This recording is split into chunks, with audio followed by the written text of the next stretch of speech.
everybody. Welcome to Monday Morning Must Knows. My name is Merlin Rothwell, and here are 772 things to pay attention to for the upcoming trading week. Now, I want you to memorize all of them line by line. No, I'm just kidding.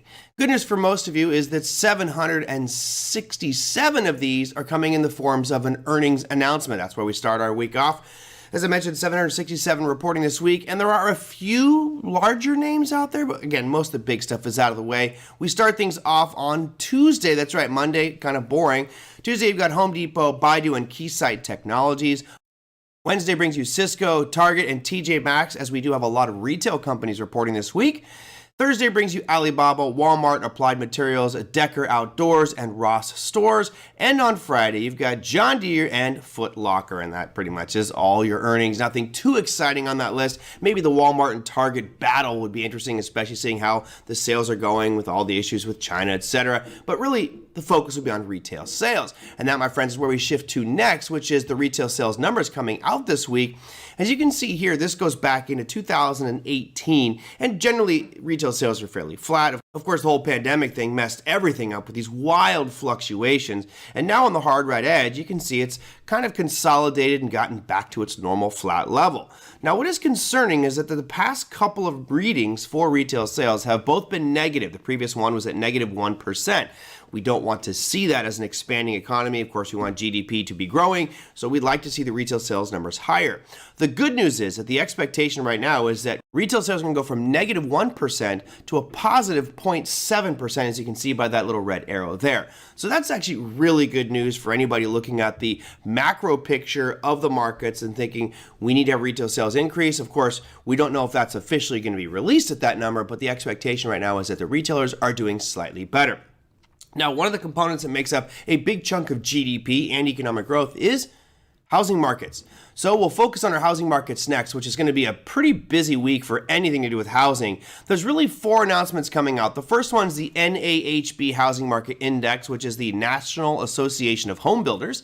That's coming out Tuesday at 10 a.m. Eastern Time. And this one, if it's above 50, generally means that there's positive feelings from home builders about the economy and markets going forward. Right now, it's below 50, and expectations are we're going to come out about 43 or 44. It's been below 50 since August of last year, so it's been fairly pessimistic on the part of home builders, and maybe we'll see a change there. Next on your list for homes, we got a twofer coming out on Wednesday at 8:30 a.m. Eastern Standard Time. That's going to be building permits and housing starts, so that's great from a macroeconomic perspective as well, because we get a sense as to what are people doing with their homes. Remember, more housing starts, more building permits means more consumption of raw materials and just plain outright jobs. And finally, on Thursday at 10 a.m. Eastern Time, we have the existing home sales numbers coming out.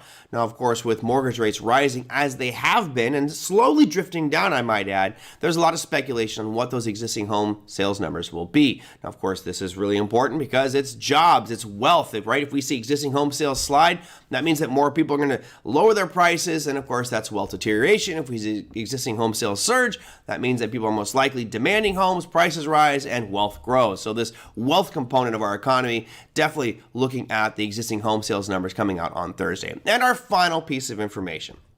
At this point, I think we all understand who is the most powerful person in the world other than you, and that is Mr. Jerome Powell.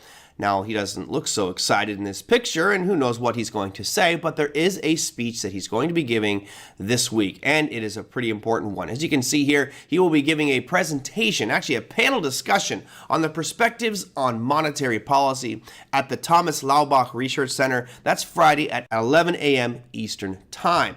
Now, this is, of course, important because Jerome Powell wields a very heavy stick with regards to market behavior.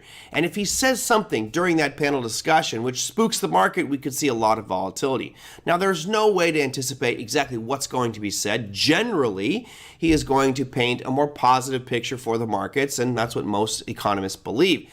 However, it would probably be beneficial for you to stay on the sidelines right around 11 o'clock, maybe for the next hour, just because you don't know what he's going to say, and that could create a lot of whipsaw and undue volatility that may impact your trading. And that, my friends, is your Monday Morning Must-Knows with 772 items for you to pay attention to for the upcoming trading week. We'll see you next week.